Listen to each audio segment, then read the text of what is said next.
श्री कार्तिक महत्तम 29वां अध्याय। प्रभु कृपा से लिख रहा सुंदर शब्द सजाए। कार्तिक मास महत्तम का 29वां अध्याय।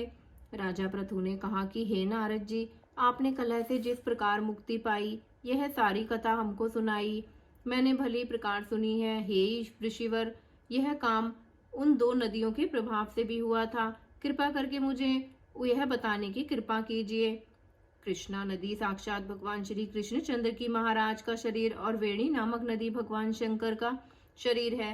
इन दोनों नदियों के संगम का महत्तम श्री ब्रह्मा जी भी वर्णन करने में असमर्थ हैं। फिर भी चूंकि आपने पूछा है, अतः आपको इनकी उत्पत्ति का वृतांत सुनाऊंगा। ध्यान से सुनो। चाक्षसु मनवंतर के आरंभ में श्री ब्रह्मा जी ने सहस्त्र पर्वत के शिखर पर यज्ञ करने का निश्चय किया। वह सब देवताओं, भगवान विष्णु और शंकर जी सहित यज्ञ की सामग्री लेकर उस पर्वत के शिखर पर गए। तब महर्षि भृगु आदि ऋषियों ने ब्रह्म मुहूर्त में उन्हें दीक्षा देने का विचार किया। इसके बाद उन्होंने श्री ब्रह्मा जी की पत्नी त्वरा को बुलावा भेजा। वह बड़ी आहिस्ता से आ रही थी। इसी बीच में भृगु जी ने विष्णु जी से पूछा कि हे प्रभु, आपने त्वरा को शीघ्रता से बुलाया था, वह क्यों नहीं आई? ब्रह्म मुहूर्त टल गया। इस पर भगवान विष्णु ने कहा कि यदि त्वरा यथा समय यहाँ पर न आई तो आप गायत्री को ही स्त्री मानकर दीक्षा विधान कर दीजिएगा। क्या गायत्री पुण्य कर्म में ब्रह्मा जी की स्त्री नहीं हो सकती?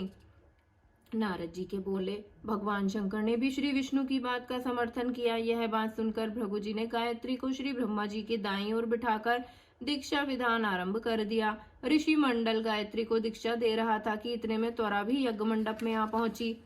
श्री ब्रह्मा जी के पास में गायत्री को बैठा देखकर ईर्ष्या से क्रोधित होकर त्वरा ने कहा, जहां अपूज्यों की पूजा होती है और पूज्यों की प्रतिष्ठा अप्रतिष्ठा होती है, वहां पर दुर्भिक्ष, मृत्यु तथा भय तीनों अश्वमेध हुआ करते हैं। यह गायत्री ब्रह्मा जी की दाईं ओर तथा मेरे स्थान पर बैठी है।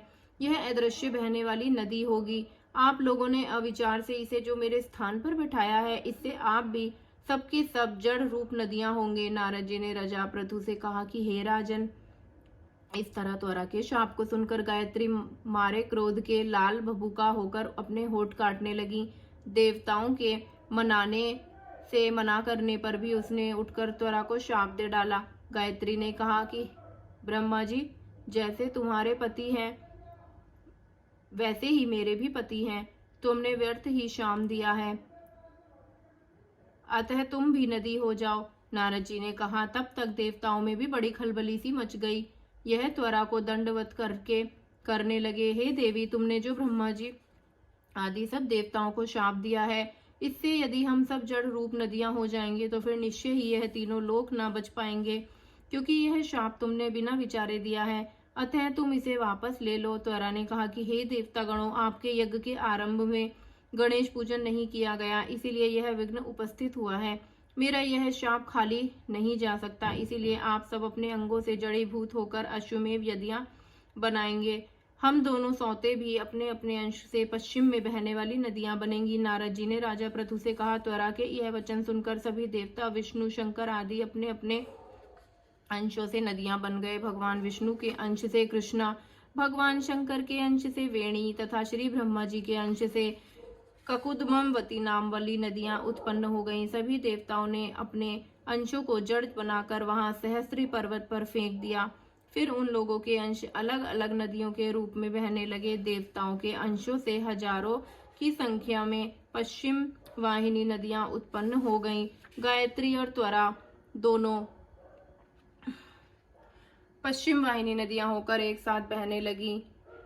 उन दोनों का नाम सावित्री पड़ा। श्री ब्रह्मा जी ने यज्ञ स्थल पर भगवान विष्णु और शंकर जी की स्थापना की। दोनों देवता महाबल तथा अति बल के नाम से विख्यात हुए। हे राजन, कृष्णा और वेणी नदी की उत्पत्ति का यह वर्णन जो मनुष्य सुनेगा, उसे नदियों के दर्शन और स्नान का फल प्राप्त होगा। श्री राधे राधे।